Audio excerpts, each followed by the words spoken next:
안녕하세요. 네, 전문의 선생님 안녕하세요. 간단하게 자기소개 좀 부탁드릴게요. 네, 안녕하세요. 저는 13년도 졸업생 전문희입니다. 저는 졸업 후에 청소년 쉼터에서 5년간 상담사로 근무를 했습니다. 쉼터 근무하면서 한신대학교 정신분석대학원 임상심리 전공을 해서 졸업을 했습니다. 이번에 쉼터 근무를 계속 할지 임상심리 전문가로서 나아갈지 고민을 하다가 과감하게 관두고 임상심리 전문가로서 이제 자격증을 취득하고자 이제 한신대학교 인상심리연구센터에서 수련생으로 이제 지금 수련을 받고 있는 과정 중입니다. 근데 청소년들 만나는 것을 좀 포기하고 싶지 않아서 현재는 가까운 구에 이제 청소년 동반자로서 또 활동을 하고 있습니다. 네, 감사합니다. 우리 전문의 선생님은 학교 재학 중이실 때도 저도 기억이 많이 나는데요.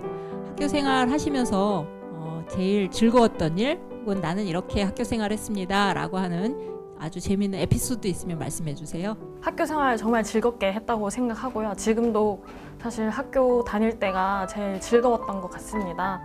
저는 학생회 활동을 했었는데요. 지금 학생회 활동을 하면서 현재 남편도 만났고, 그러면 학생회 활동하면서 다양한 저희 여러 학과 이제 친구들, 동기들, 뭐 선배들 이렇게 만나면서 그 모임이 아직까지도 지금 만나면서 즐겁게 지내고 있거든요. 그래서 사이버대라고 해서 이제 교류가 좀 적을 거라고 생각하시는 분들이 많으실 텐데 본인이 노력만 하시면 저처럼 남편도 만나실 수 있고 다양한 사람들도 만날 수 있다는 점에서 저는 사이버대가 참 그런 부분은 장점이라고 많이 생각을 했습니다. 지금 만나고 계시는 그 졸업생 친구들이 지금 삶에 있어서 되게 많이 힘이 되고 도움도 많이 되고 그리고 다양한 직군에서 만날 수 있기 때문에 더 저한테는 많은 도움이 됐던 것 같습니다. 임상 전공을 공부하고 계신다고 그랬는데요. 구체적으로 현재 공부하시고 계신 어떤 분야라든지 그 임상은 어떤 공부다라고 하는 걸 좀 설명해 주세요. 저는 이제 학교 상담센터에서 재학생들을 대상으로 심리 평가를 진행하고 있고요. 그리고 치료도 진행하고 있습니다. 제가 진행한 평가나 치료를 토대로 이제 슈퍼바이저에게 슈퍼비전을 받으면서 수련을 하고 있고요. 임상 전공이라고 하면 내담자를 평가하고 좀 더 깊게 이해를 함으로써 어떻게 치료하면 좋을지 목표를 설정하는 과정이라고 생각을 하시면 될 것 같아요. 조금 힘도 많이 들고 에너지도 많이 쓰이는 작업이긴 하지만 내담자를 좀 더 잘 이해하고 좀 더 목적에 맞게 그 내담자를 위한 치료 목적을 세울 수 있다는 점에서 저는 매력적인 분야라고 생각을 합니다. 이 전문의 선생님은 최근에 석사 논문을 쓰셨잖아요. 석사 논문 쓰시면서 그 공부하는 과정 혹은 이제 생각나는 나는 이렇게 공부를 했다라고 하는 어떤 에피소드 이런 거 있으시면 말씀해 주세요. 올해 석사 논문을 끝냈는데요. 정말 힘든 과정이었고요. 공부를 어떻게 하냐고 물어보셔서 되게 많이 고민을 했었는데 저 학부 때 생각을 하면 스터디 그룹이 진짜 많이 도움이 됐던 것 같아요. 이제 학교에서 상담사 스터디 그룹 되게 잘 되어 있잖아요. 되게 리더십 좋으셨던 선배님께서 그때 많이 이끌어 주셔서 저는 도움을 굉장히 많이 받았고 사실 그때 배웠던 것들이 아직도 되게 기억에 많이 남는 부분들이 있거든요. 그래서 스터디 그룹을 좀 적극적으로 활용하셨으면 좋겠고 석사를 진행하면서 이제 논문 과정에서는 논문을 정말 많이 보셔야 되고 그리고 주제를 좀 정하셔야 되니까 본인이 관심 있는 분야에 대해서 조금 고민이 많이 필요하실 거예요.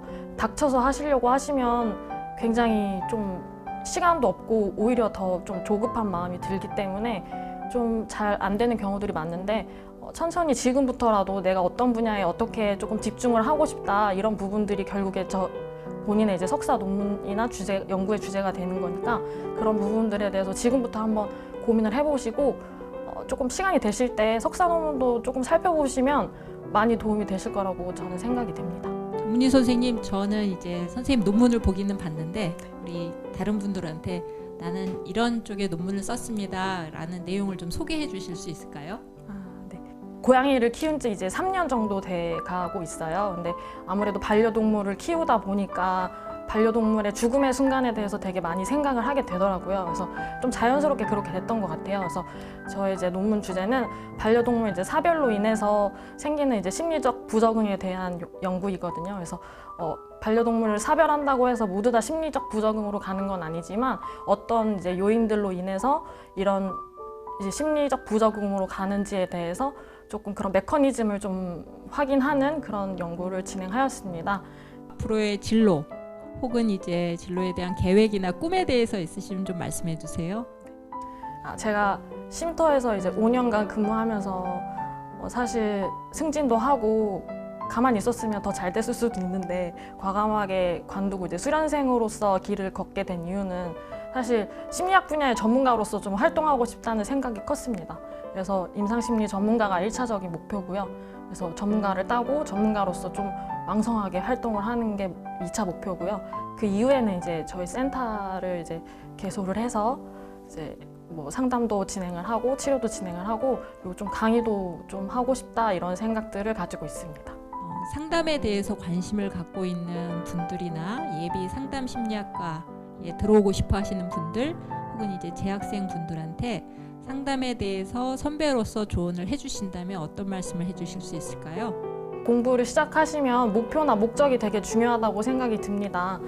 사이버대 진학하시는 분들이 연령대가 굉장히 많다고 저는 생각이 드는데 사람에 대한 이해나 관심 이런 것들이라면 되게 재밌는 학문이에요. 하지만 이것을 직업으로서 가지려고 하신다면 녹록치 않은 과정이기 때문에 결심을 많이 하셔야 된다는 생각이 들고요. 그럼에도 불구하고 차근차근 하시다 보면은 길이 보이니까요. 좀 포기하지 마시고 내가 나이가 많은 것은 아닌가, 늦은 것은 아닌가 이렇게 생각하지 마시고 차근차근 밟아가시고 학교에서 서포트 해주시는 것들 충분히 열심히 따라가시다 보면은 언젠간 길은 열릴 거라고 생각이 듭니다. 저는 사실 상담사를 시작하게 된 거는 중고등학교 때 또래 상담자 활동이었는데 그 활동이 꿈을 갖게 했다면 세종사이버대학교에서는 꿈을 실현시켜줬다고 저는 생각을 하거든요. 그래서 학교 많이 믿으시고 교수님들 지도해 주시는 부분 많이 따라가신다면 길은 열릴 거라고 생각이 듭니다.